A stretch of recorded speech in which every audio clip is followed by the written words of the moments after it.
I'm convinced that monotheism has kind of broken our brains, and it's the reason why every single decision we make feels like a matter of life and death, when more often than not, it's not that. Because for 95% of human history and civilization, we were all polytheistic. There were dozens of gods and dozens of worldviews. There wasn't one right answer, but many valid points. And so people didn't obsess over being correct or having the one truth. They just were. And then monotheism comes in, entering the paradigm 2,000 years ago, and now there's only this one truth, one right way to live, one correct belief. Everything else is wrong outside of that.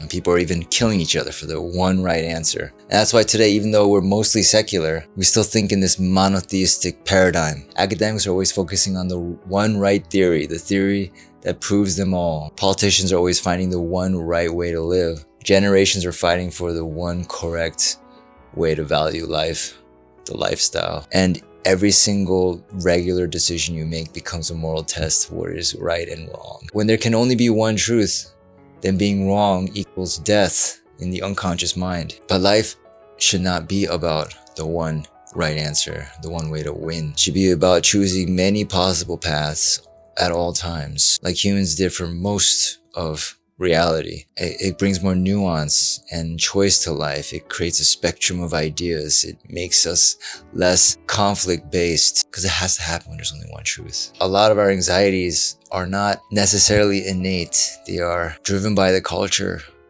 tapping into this fear-based mode of thinking that existed pre-culture, pre-civilization, when all matters were a matter of life and death, when choices used to be that way. But it hasn't been that way for a very long time. But we have the illusion that it is again. And in truth, we are actually polytheistic by nature, because a lot of people believe in different ideals, celebrities, more than they do any God that they claim to believe in. And if we can just come out of the closet and accept that we are more polytheistic by nature, then we can just live more freely without these incredible stakes of whether you should wear a red shirt or a blue shirt for a job interview, because one might get you the job and one won't. One will make you live and one will get you closer to death. It's just nuts. You know what I'm saying? We're not understanding how much monotheism has screwed people up over the years, especially now as it's coming back in vogue recently. It's only heightening this tension. So let's get out of the closet and accept that we are all polytheists, and makes things a little more chill.